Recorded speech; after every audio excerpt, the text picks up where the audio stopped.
Holidays are probably the most exciting time for children. Various activities at their disposal to choose from. We're going to have lots of fun reading this summer, right? But these children are engaging in a unique event. It's a summer reading program organized by the United States Consulate, an offering of refreshment for the mind.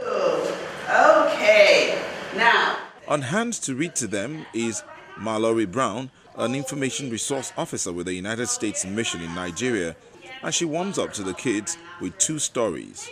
So today I am here to read some books for you, okay? And I'm actually going to ask for some volunteers to read with me. So the first book that I'm going to read is called My Rhinoceros. Can you say rhinoceros? Rhinoceros. Oh, wow, that's excellent. So this book is about a little boy who buys a pet rhinoceros. He goes to an exotic pet store. So I'll read a page and then I will hold up the book so you can see the pictures. When I bought my rhinoceros, I didn't really know what I was getting into. So here he is coming out of the exotic pet store with his pet rhinoceros. He said, when I bought my pet rhinoceros, I didn't know what I was getting into. I couldn't believe it. Pop balloons and poke holes in kites? How pathetic. And then I thought, what if I went to the park and there was a man selling balloons? My rhinoceros would try and pop the balloons.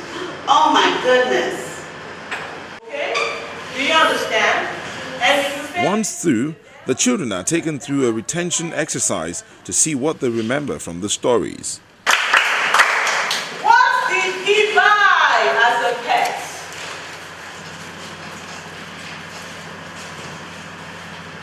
One by one, the number is reduced. Okay, good. Oh, thank you. Clap for them. Then, it's the battle of memory between the last 2. Who asked the boy if it was his rhinoceros? Who asked the boy if it was his rhinoceros? Clap for them. And finally, a winner emerges. Rhinoceroses only do 2 things. True or false? True. Good. One of the robbers was getting away in the car. True or false? False. Correct. The police chief popped the balloon and the crowd popped holes in the kite.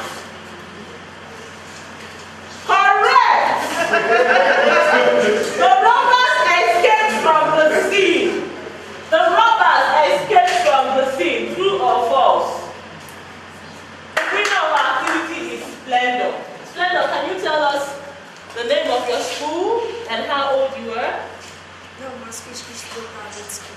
Okay. 10 years. You are 10 years old. Clap for Splendor, please.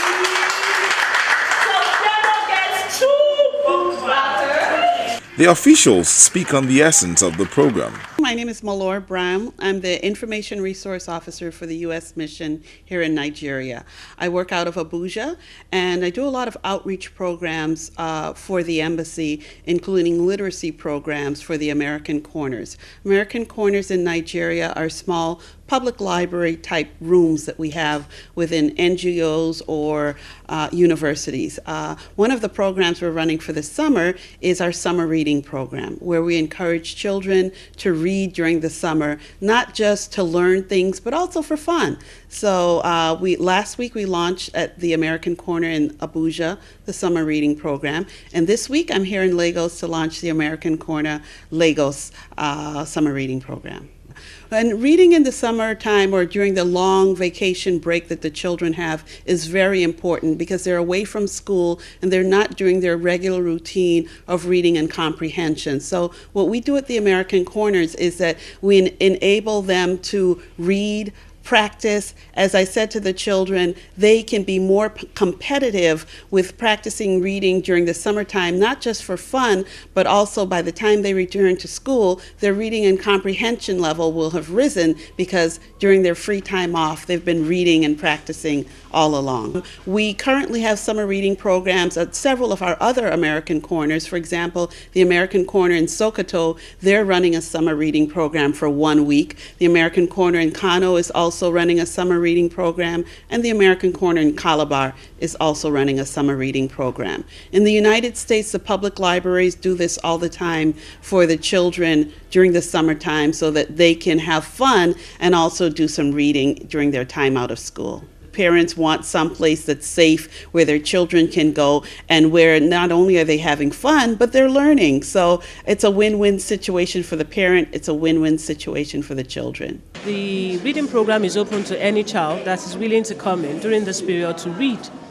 But we actually encourage a lot of our participants to come from public schools that we work with, because we work with some public schools here in Etiosa local government. So we create a lot of awareness in the public schools about the reading program during summer school. We don't make it all reading. There are times when they come in and then they watch educative movies. There are times when they will come in and you have them learning drama skills. So it's not just about reading. And then we have so many options in terms of what they read. We have e-learning where they can use Kindles. We have playstations where they can learn so many other things apart from just words. And so the activities are varied.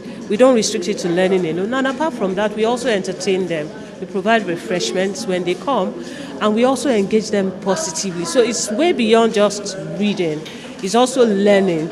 And we make sure that for each activity, for example, reading, there's some sort of fun activity attached to it at the end. Because if you want to really encourage kids to read, it's not just about reading, but also creating fun learning exercises that goes with it so that they're fully engaged for the period of time that they're here.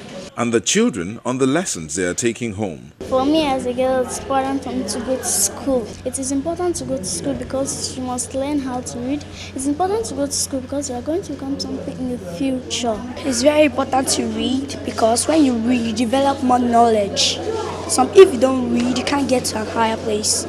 That's the true fact. If that person can't read, he can't get to a higher place. It's important to go to school so that we can read and learn how to write. For these young ones, the holidays just got extra special.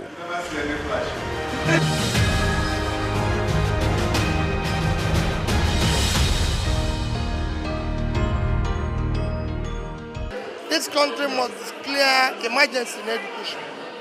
We need it. People must be properly educated. And we need to invest a lot in education. You can't continue to talk about physical infrastructure without building the human infrastructure. It is the human infrastructure that will build that future, that will sustain that future, and that is critical. Learning, reading is all part of life. If you stop learning and reading, you're finished. Even for leaders, learning and leading is inseparable.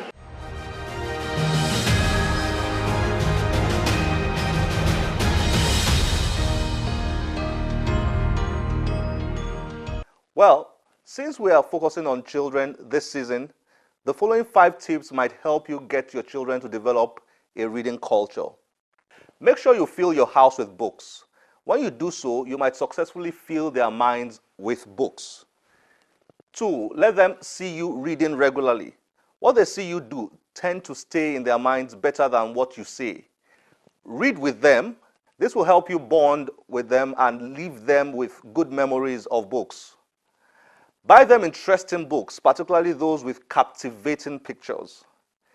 Give them reading assignments and tie rewards to the assignments. Now, don't forget you can join us anytime on any of our social media platforms displayed on your screen. My name is Olakunle Kasumu. Remember, one great book can change your life. Bye-bye.